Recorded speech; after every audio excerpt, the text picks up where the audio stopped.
Dieu, mais pas juste Dieu. C'est ton Dieu. Amen. Qu'est-ce que c'est?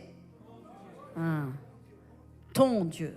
C'est pas juste Dieu. Dieu, c'est Elohim, c'est le créateur du ciel et de la terre. Mais ton Dieu, c'est ton Père.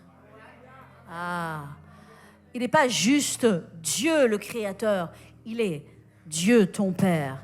C'est pourquoi, ô Dieu, ton Dieu, qu'est-ce qu'il fait? Il te oint d'une huile de joie. Une huile, c'est une onction. Alléluia. Et je crois ce matin ou cet après-midi, nous ne savons plus dans quel moment nous sommes. Nous sommes dans l'esprit, il n'y a plus d'heure. Mais je crois qu'il y a une onction qui vient sur toi aujourd'hui. Je crois que Dieu va mettre une onction sur toi. Alléluia. Ton Dieu, alléluia, t'a oint d'une huile de joie. Et cette onction, c'est une onction de victoire. C'est une onction d'allégresse. C'est pas une onction de plainte. C'est pas une onction de murmure. C'est pas une onction de dépression. Ça vient pas de Dieu. C'est une onction de joie. C'est une onction de victoire. Alléluia. Et qu'est-ce qu'il fait? Il te oint d'une huile de joie. Et qu'est-ce qu'il fait? Il te place au-dessus de tes semblables. Il te place au-dessus de tes semblables. Alléluia. Il te place au-dessus des circonstances.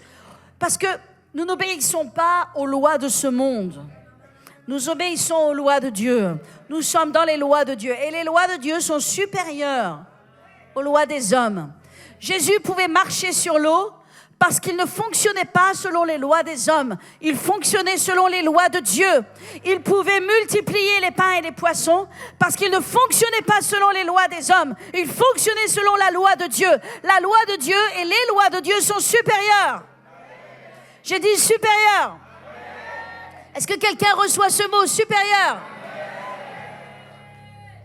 Je veux que la foi se lève dans ton cœur dans ce 1er janvier et que tu reçois cette parole dans ton cœur. Supérieur. Tu es supérieur parce que Dieu est supérieur et parce que tu es fils et fille de son royaume. Alors Dieu t'élève, il te place au-dessus des circonstances, au-dessus des gens, au-dessus des problèmes, au-dessus des choses que tu vas entendre, au-dessus des choses qui vont se passer. Et l'huile, elle te protège. L'huile, elle te garde. Alléluia. Dieu va te donner la supériorité sur tout ce qui va se passer en 2023. Et Dieu va me donner la supériorité, alléluia, sur tout ce que l'ennemi voudrait faire en 2023. Alléluia. 2023 n'est pas une mauvaise année, c'est une bonne année. N'aie pas peur de cette année. Embrasse cette année dans la foi. Alléluia. Maintenant, je crois, mes amis, que c'est une année 2023, c'est une année très importante pour chacun d'entre nous, dans laquelle il y a des choses qui doivent se produire. Amen. C'est une année de croissance spirituelle. Très important. Il faut qu'il y ait une croissance spirituelle dans nos vies, dans nos cœurs. Et ça, c'est pas quelque chose, voyez-vous, c'est quelque chose de personnel. C'est pas quelque chose que l'on peut forcer sur toi. Moi, je peux rien forcer sur toi. Je peux pas forcer qui que ce soit à marcher, à boire, à manger, à grandir. Ça vient de toi. Mais l'Esprit de Dieu veut la croissance spirituelle. Et vous savez, la croissance spirituelle, c'est pas juste pour les nouveaux bébés en Christ. La croissance spirituelle, c'est pour tout le monde. C'est pour les anciens dans le Seigneur. Alléluia. Et j'aimerais dire à ceux qui sont anciens dans le Seigneur, alléluia, faites attention. Amen. Ne dormez pas sur vos acquis, parce que vous avez des puissants acquis. Mais ne dormez pas sur ces acquis. Ne restez pas appuyés toute votre vie sur ces acquis. Vous aussi, les anciens, vous avez besoin de grandir. Ne pensez pas, je sais, mais plutôt entrez dans la course. Entrez dans le combat de Dieu. Prenez place dans l'œuvre de Dieu, dans une plus grande dimension. Ne vous asseyez pas dans le confort. des choses que l'on connaît, que l'on maîtrise, mais plutôt accepter d'être étiré, accepter d'avancer, accepter de progresser, accepter d'être challengé, accepter d'être défié par Dieu. Ça s'appelle la croissance spirituelle. J'en ai besoin, les pasteurs en ont besoin, les évangélistes en ont besoin, les docteurs et les apôtres en ont besoin, les membres du corps de Christ en ont besoin. On en a tous besoin. Donc cette année, c'est une année de croissance spirituelle. C'est une année de discernement plus grand. Est-ce que vous m'entendez? C'est une année de zèle, de passion, de réveil spirituel. Amen. C'est aussi une année de délivrance. Je ne vous entends pas. Certains d'entre vous, Dieu va vous délivrer de choses que vous ne saviez même pas qui étaient sur vous. Parce que ce n'est pas que ceux qui pensent qu'ils ont besoin de délivrance qui ont besoin de délivrance. Beaucoup pensent qu'ils n'ont pas besoin de délivrance, mais ils ont besoin de délivrance. De choses que l'ennemi met sur eux. Je vous enseignerai des choses cette année et vous allez grandir dans la connaissance et dans la compréhension du royaume spirituel. C'est une année d'autorité spirituelle. C'est aussi une année de prière, de combat gagnant avec Dieu. C'est une année de puissance. C'est une année de confiance. De ce que tu vois, ce que l'ennemi fait, mais tu sais qu'il est sous tes pieds. Est-ce que je parle à quelqu'un? Tu vas voir dans le monde ce que l'ennemi fait, mais toi tu sais que l'ennemi est sous tes pieds. Alléluia. Amen. C'est une année pour apprendre. Et c'est une année pour mettre en pratique en même temps. On n'a pas le temps d'apprendre, d'attendre et de mettre en pratique. C'est apprendre et pratiquer, apprendre et agir, apprendre et faire. Alléluia. Parce que la moisson est blanche et que la Bible dit il y a peu d'ouvriers. Alors mes amis, je crois que toutes ces choses, avec nos cœurs bien disposés, Dieu va le faire dans cette année. Je m'y attends avec joie et avec expectative. Est-ce que vous avez faim et soif? Est-ce que vous voulez voir ces choses se produire? Alléluia. Deutéronome 28 dit comme cela, au verset 1. Et vous connaissez Deutéronome 28, n'est-ce pas? Il est écrit, si tu obéis à la voix de l'Éternel ton Dieu, en observant et en mettant en pratique tous les commandements que je te prescris aujourd'hui. Ça, c'est l'Ancien Testament, ok? Si tu obéis à tous les commandements, c'est pas la même chose dans le Nouveau Testament. Dans le Nouveau Testament, vous pouvez juste un tout petit peu changer cette première partie et dire, si tu marches avec Dieu, d'accord? Si tu marches avec ton Dieu, alléluia, la loi, c'est le Deutéronome 28, est différente de la grâce. Si tu marches avec Dieu, amen, qu'est-ce qu'il est écrit? L'Éternel, ton Dieu, te donnera la supériorité. Et il te donnera quoi? La supériorité sur toutes les nations de la terre. Dieu va te donner la supériorité. Relève ta tête. Fais carrer tes épaules et reçois. Alléluia. Amen. Il te donnera la supériorité. Daniel, et on en a parlé il y a quelques instants de Daniel. Amen.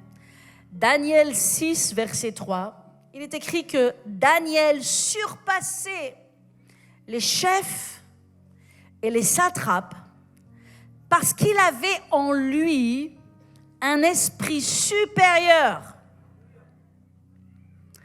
Et le roi pensait à l'établir sur tout le royaume. Amen. Qu'est-ce qu'il avait en lui? Un esprit supérieur. Si vous regardez dans Daniel 5 au verset 12, il est écrit « Parce qu'on trouva chez Daniel un esprit supérieur de la science et de l'intelligence et la faculté d'interpréter les songes, d'expliquer les énigmes et de résoudre les questions difficiles. Vous savez d'où nous vient l'esprit supérieur? De l'esprit de Dieu. Ça nous vient de Dieu. Personne n'est supérieur à moins qu'il n'ait l'esprit de Dieu. C'est l'esprit de Dieu qui te rend supérieur. C'est le Saint-Esprit en toi qui est ton ami, qui est ton guide, qui est celui qui t'aime, qui est celui qui veut ton meilleur. Si tu es connecté à Dieu, à la puissance de Dieu, le Saint-Esprit va t'avertir. Le Saint-Esprit va te montrer ce que l'ennemi fait. Le Saint-Esprit va te conduire, il va te guider dans le bon chemin. Le Saint-Esprit va t'amener à intercéder pour tes enfants. Le Saint-Esprit va t'amener à déjouer les plans de l'ennemi, à détruire les embuscades. Parce que le Saint-Esprit met en toi un esprit de supériorité. Tu as le discernement dans les rêves, le discernement dans les songes. Tu es capable d'interpréter, tu es capable de comprendre le monde spirituel. C'est connecté à l'esprit de Dieu. Tu ne peux pas te rendre spirituel par tes propres forces. Tu ne peux pas te rendre supérieur par tes propres forces. Mais l'esprit de Dieu qui est en toi, il t'avertira, il te parlera, il te guidera. Il te conduira dans le succès. Alléluia. Il va agir au travers de toi, parler au travers de toi. Alléluia. Est-ce que quelqu'un peut dire Amen dans ce lieu? Il est écrit dans Daniel, à propos de Daniel, quelqu'un qui disait comme cela: il y a dans ton royaume, parler au roi, un homme qui a en lui l'esprit des dieux saints. Et du temps de ton père, on trouva chez lui des lumières, de l'intelligence, une sagesse semblable à la sagesse de Dieu. Alors le roi Nabuchodonosor, ton père, l'établit chef. Il était chef des magiciens. Il était au-dessus. Au-dessus de ceux qui sont dans les ténèbres. Chef des magiciens, chef des astrologues, des chaldéens et des devins, de tous ceux qui agissent par une puissance des ténèbres, de tous ceux qui se font leur chemin et qui agissent dans ce monde par une puissance qui n'est pas la puissance de Dieu, par une source qui n'est pas la source de Dieu, qui est une autre puissance, mais inférieure. Parce que l'Esprit de Dieu est supérieur. Et Daniel n'agissait pas par la puissance du monde ou par la puissance de Satan, il agissait par la puissance de l'Esprit de Dieu. Et il était chef de tous ces gens. Il les avait sous sa gouvernance. C'est lui qui les dominait, c'est lui qui les contrôlait. Il était supérieur. Alléluia. C'est pas merveilleux cela? C'est ce que Dieu veut nous donner dans cette nouvelle année. Et nous le recevons dans le nom de Jésus. Alors, il m'a parlé, pour vous, Église, très clairement, de 4 choses, 4 instruments de puissance que vous devez avoir. C'est extrêmement important. Peut-être que c'est de la redite. Peut-être que certains diront, mais nous savons ces choses. Il y a une différence entre savoir et expérimenter. Il y a une différence entre savoir et vivre. Et cette différence, elle est aussi éloignée que l'Orient de l'Occident. Elle est aussi éloignée que les ténèbres et la lumière. Savoir, c'est rien. Faire, c'est tout. Savoir, c'est rien. Savoir n'amène à rien. Pratiquer amène à tout. Il y a 4 instruments de puissance dont vous avez désespérément besoin. Le premier s'appelle la Bible. C'est très très important ce que je vous dis.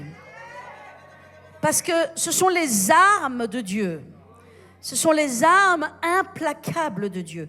Si toi qui es un enfant de Dieu, tu ne lis pas ta Bible, et je dirais, pas seulement la lire, mais encore l'étudier, et encore méditer dessus, et encore t'appuyer dessus, et faire de la Bible ton partenaire dans la vie. Faire de la Bible ta source de force, ta source, la parole de Dieu. Si tu ne t'appuies pas sur la parole de Dieu, tu n'as pas d'arme. Cette arme, elle est fatale. Sais-tu que Satan connaît toute la Bible par cœur? Et comment Satan connaîtrait la Bible par cœur et toi, tu ne la connaîtrais pas? Tu dois connaître la Bible. Et tu dois lire la Bible. Et tu dois avoir en toi l'amour de la vérité. Parce que ceux qui lisent la Bible et qui étudient la Bible, ils ont l'amour de la vérité. Nous vivons dans un monde qui n'a pas l'amour de la vérité. Mais nous qui sommes les enfants de Dieu, nous devons avoir l'amour de la vérité. La vérité, c'est la Bible. Et il n'y a pas d'autre vérité. Il n'y a pas d'autre vérité. La Bible vous dit la vérité de Genèse 1 à Apocalypse 22. La Bible, c'est la vérité. Le peuple de Dieu doit lire sa Bible, doit s'appuyer sur la Bible, doit méditer la Bible, doit étudier la Bible. La Bible te donnera un esprit de supériorité. Pourquoi? Parce que les gens qui lisent et qui étudient la Bible, ils reçoivent l'Esprit de Dieu et la pensée de Dieu. Celui qui lit la Bible découvre la personne de Dieu. Il va connaître la pensée de Dieu. Il va connaître la pensée de Dieu. Alléluia. La parole de Dieu déclare que sa parole est une lampe sur mon sentier. C'est une lampe à mes pieds, une lumière sur mon sentier. C'est elle qui m'éclaire, c'est elle qui me montre le chemin. Un chrétien qui ne lit pas sa Bible ne peut pas avoir la pensée de Dieu. Écoutez, c'est important. Parce que dans le monde chrétien, il y a quand même beaucoup de chrétiens charnels. Il y a beaucoup de chrétiens qui ne sont pas une place de puissance et une place d'autorité comme ils devraient avoir. Il y a beaucoup de chrétiens qui se battent avec des émotions négatives. Un coup en haut, un coup en bas. Un coup j'avance, un coup je recule. Un coup je suis offensé, un coup je suis excité. Ça s'appelle être charnel, et charnel, c'est vivre au niveau de notre chair et donc de vivre au niveau de nos émotions. La parole de Dieu te donnera l'esprit de supériorité dont tu as besoin. Alléluia. Tu vas connaître la pensée de Dieu. Tu vas connaître qui est Dieu. Amen. Alléluia. La deuxième arme, le deuxième instrument de puissance que Dieu veut que tu aies dans ta vie, qui va changer ta vie, qui est indispensable dans la vie d'un chrétien, indispensable, c'est de prier ton Père. C'est de prier ton Père. Vous dites, mais pasteur, mais qu'est-ce que vous me dites, pasteur? Je parlais avec Éric Sellarié, qui a longtemps été le président du Top Chrétien que vous connaissez, et il dit, la question que les chrétiens posent le plus de toutes les questions, nous en parlions au mois de décembre, cette question c'est comment prier? Et si les chrétiens, la question qu'ils posent le plus, c'est comment prier, c'est parce qu'ils ne savent pas prier. Pas qu'ils ne veulent pas prier, mais ils ne sont pas à l'aise avec la prière. Ils ne sont pas habitués à prier. Ils ne prient pas. Je n'ai pas parlé d'intercéder. Ils ne prient pas. La puissance, les armes de puissance dans ta vie, la parole de Dieu. Priez ton Père. Il est écrit dans Matthieu 6 au verset 6.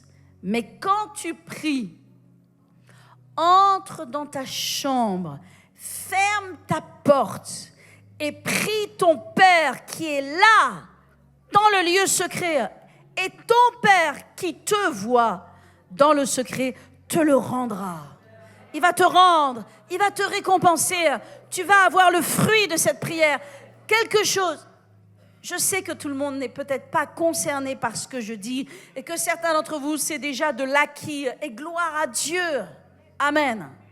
Mais pour beaucoup, ça ne l'est pas encore. Mais en 2023, 1er janvier 2023, les choses changent. Ta vie change. Tes habitudes changent. C'est le temps de monter dans la puissance. Monte dans la supériorité. Tu ne peux pas avoir la supériorité sans l'étude de la parole, sans la prière à ton Père. Troisième arme, instrument de puissance, marche avec ton Dieu. Vous savez, il est écrit dans Ésaïe, attention à ceux qui prennent des résolutions sans moi, dit l'Éternel, qui font des alliances sans me consulter. Attention à ceux qui décident des choses, qui prennent des décisions hâtives, qui claquent la porte de ci ou de ça, sans consulter l'Éternel. Une arme de puissance, c'est de marcher avec Dieu. Il est écrit que Noé était un homme juste et intègre dans son temps. Il est écrit que Noé marchait avec Dieu. Enoch marchait avec Dieu et il ne fut plus parce que Dieu le prit avec lui. Ces hommes marchaient avec Dieu. Tu dois marcher avec Dieu. C'est pas juste marcher avec ton mari, marcher avec ta femme. C'est marcher avec Dieu. C'est pas marcher avec tes enfants, c'est marcher avec Dieu. C'est pas marcher avec tes parents, c'est marcher avec Dieu. C'est pas marcher avec tes frères et sœurs, c'est marcher avec Dieu, avec tes frères et sœurs. Amen. Marche avec Dieu. Oh Dieu, ton Dieu te oint d'une huile de joie et il te rend supérieur à tes semblables. Alléluia. Quatrième arme, instrument de puissance, c'est la fidélité. La fidélité et la loyauté. Sois fidèle. Dans le bon temps, sois fidèle. Fidèle dans le mauvais temps. Fidèle quand tout s'agite contre toi. Fidèle quand tes émotions sont en bas. Fidèle et loyal. Les gens qui ne sont pas fidèles ou loyaux avortent le plan de Dieu pour leur vie. Avortent l'onction de Dieu dans leur vie. Oh, combien l'ennemi combat la fidélité. Hein. Combien l'ennemi combat la fidélité. Combien il se frotte les mains lorsque les chrétiens vont de droite et de gauche et sont sans racines, sans pouvoir être émondés. Vous savez, quand vous êtes enraciné quelque part et que vous n'êtes pas droite et gauche, qu'est-ce qui se passe? Il y a le vigneron qui vient et qui coupe, qui émonde. Mais les gens qui ne peuvent pas être émondés, eh bien, ils ne vont jamais porter de fruits. Ah, bien sûr, ils ne connaissent pas la douleur du scalpel, ils ne connaissent pas la douleur des ciseaux, mais ils ne portent pas de fruits non plus dans leur vie. Et vous savez, l'ennemi, s'il ne peut pas t'avoir dans son camp, s'il ne peut pas t'amener en enfer avec toi, il va s'assurer que ta vie, tu la passes de façon inutile. Ah, tu peux avoir les richesses du monde. Ah, tu peux avoir les trésors de la terre. N'est-ce pas ce que Satan a dit à Jésus dans le désert? Est-ce que tu veux les richesses? Est-ce que tu veux les gloires? Est-ce que tu veux qu'on se prosterne devant toi? Est-ce que tu veux toutes ces choses? Il voulait faire avorter le plan de Dieu dans la vie de Jésus. Satan, s'il ne peut pas t'amener avec lui en enfer, il va s'assurer que ta vie soit inutile, qu'elle ne serve à rien, qu'elle n'ait pas de sens, qu'elle ne produise pas de fruits pour le royaume de Dieu. Donc c'est important la fidélité, c'est important la loyauté. Alléluia. Je déclare dans le nom de Jésus que tu es plus que vainqueur en Jésus-Christ dans cette nouvelle année. Est-ce que je peux avoir un amen, alléluia, ce matin? Est-ce que tu reçois cette parole? Alléluia. Alléluia. Thank you, Jesus.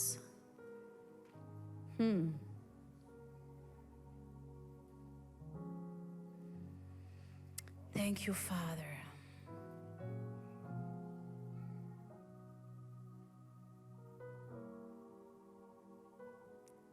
Alléluia. Amen.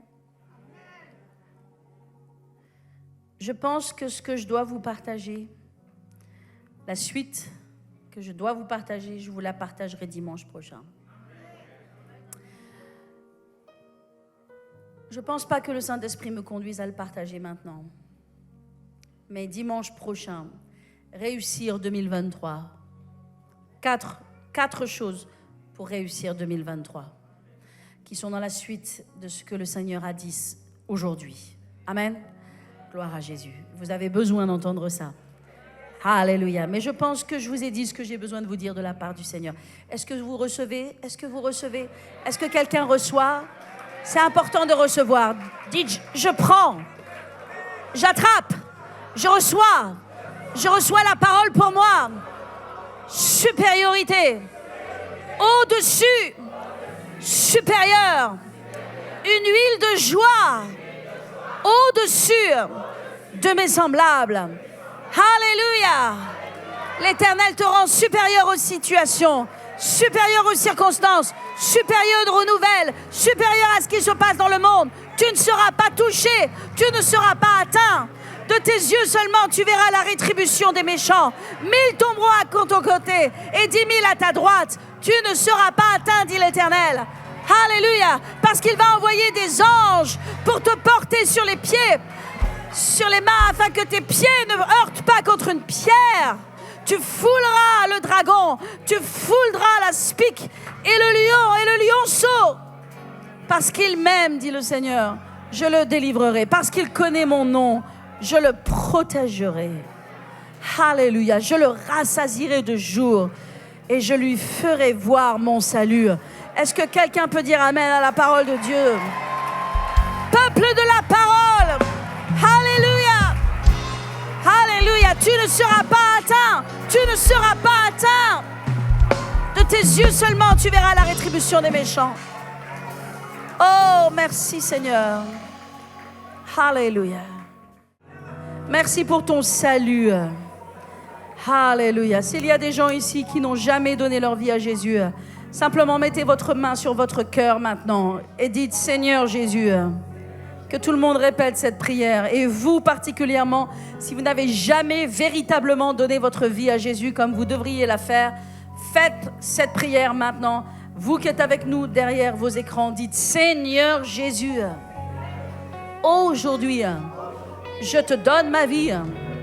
Je ne vivrai pas un jour de plus sans toi, loin de toi. Tu es mon Dieu, mon Sauveur et mon Maître. À partir de ce jour, je le déclare au nom de Jésus. Amen. Amen.